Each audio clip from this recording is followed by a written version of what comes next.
What is up, guys? Jonny here again today. We're going to be bringing you a video on the IS300. Last video we were actually working on the engine, taking apart some of the engine components so that way we can get ready for all the maintenance, or at least transitioning it into being able to mock up the engine into the car. But some parts came in, so since those parts came in, we can finally finish up the suspension. One of the things that we had talked about in the last suspension video of the IS300 was that we were using the stock upper control arms because a lot of the arms that we wanted were on back order. But after doing some research, Google searching, calling around here and there, we found one, not two, one set of upper control arms, and they were actually the better ones. We found some Cusco upper control arms that are obviously adjustable. That way we don't need to change out the bushings on the stock one. These are literally brand new, and it's got a brand new ball joint in this section here with like a little CNC plate. These are legit. They even have laser etching saying, the Cusco, saying that they're made in Japan. And you can't really go wrong with that. We were looking into the Megans because we were referred to the Megans, but I don't know about you guys, but I don't really like the color and I don't really like having Megan parts. It's kind of a weird name. I don't know why, but the Cusco, we know is something that's tried and true. It's made in Japan, so I'm comfortable with putting those parts on this build. And then another thing that we're gonna be doing, since we're already in there, is we're gonna be changing out all of the wheel studs. These are specifically for the Lexus IS300. We have all 20 of them, so every single one will be replaced for an ARP, so we can have, make sure that it's gonna be able to hold all that power and we're not gonna be snapping these studs. And then one of the other things that we were missing when we were doing the suspension was just like brand new end links for the sway bar. So the ones that are on there, obviously like the originals from the car, they probably have more than 180,000 miles, but these are brand spanking new, nice and stiff. So that's going to be helping out a lot with the suspension, making sure that everything in the suspension is new, and that way the car will be like new again and it will drive and handle like a newer car. So without further ado, let's go ahead and install all these parts, and I'm bringing you guys along with me. So the first thing that we're going to be replacing are the wheel studs. I know there's probably a specific way to do this, but we're going to be using a specialty tool that we have, and that is this hammer. And we're going to be doing it the Jonny way to take these out. So check this out. You just got to make sure your finger's not in the way, obviously, and that you have pretty good aim. 1, 2. They are all out. That took about less than 5 seconds, about one smack each, and they popped right out. So now to put the new ARP wheel studs, you just kind of like stick them through here. Obviously this is a lot easier than if you were trying to do this to your car, because you're gonna have the dust shield that goes here, and obviously your brake setup and everything. So this is making it a lot easier. So what I'm doing is I'm trying to line up these grooves with the original grooves that are in there. I don't want to make new ones. And then since there's like enough space to hammer them here, I'm just gonna go ahead and smack them in.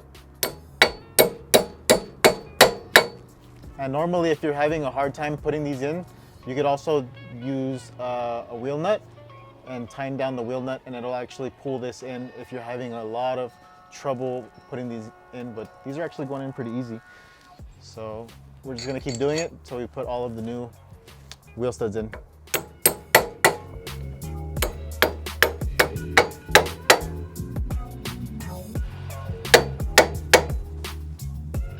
Here you have the stock upper control arms with the stock ball joints from the car that were originally here.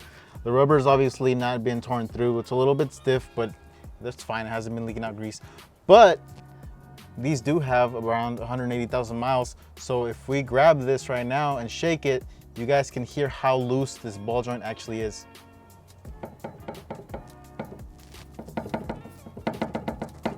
You hear that? That's literally the ball joint moving itself with vibration. This bolt isn't loose. This bolt is like fully tightened. This is just moving from the play that it has in it, from the metal wearing out over time. So that's why we're gonna go ahead and replace this.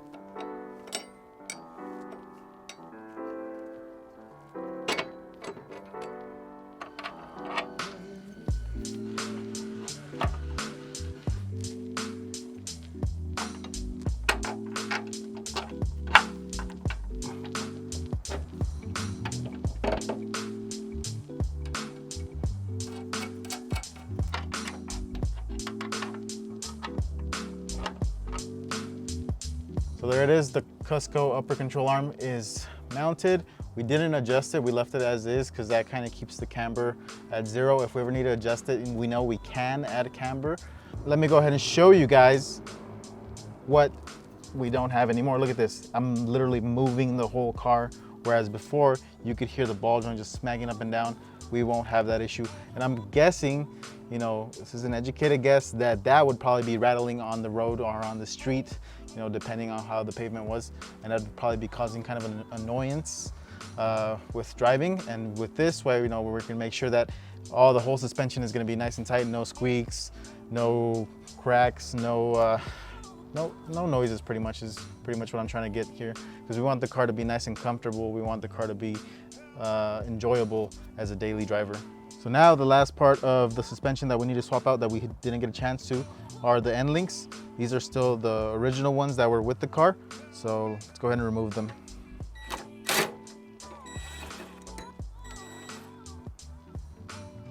Go. Then the other side takes a different size bolt. I think we need to loosen the other side.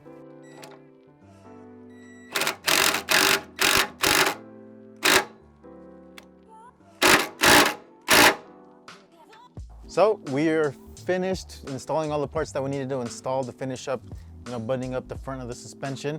And it's looking good, if I say so myself. It's cool to see the yellow, you know, contrasting with the black background, as well as the blue on the upper control arms and the red sway bar. Like, I don't know why, but I guess having all these bright colors with the flat black background just makes it look so nice. So it's kind of classy, kind of sporty, and it's kind of like a mixture of both of them, and it just looks, you know, it looks cool to have all these like top tier brand names, you know, on the car, knowing that we have, you know, the best quality parts out there to be able to drive safe. You know, with the power that this car is going to be pushing, we want to make sure that the car is safe, that the car is comfortable, and that it performs well as well.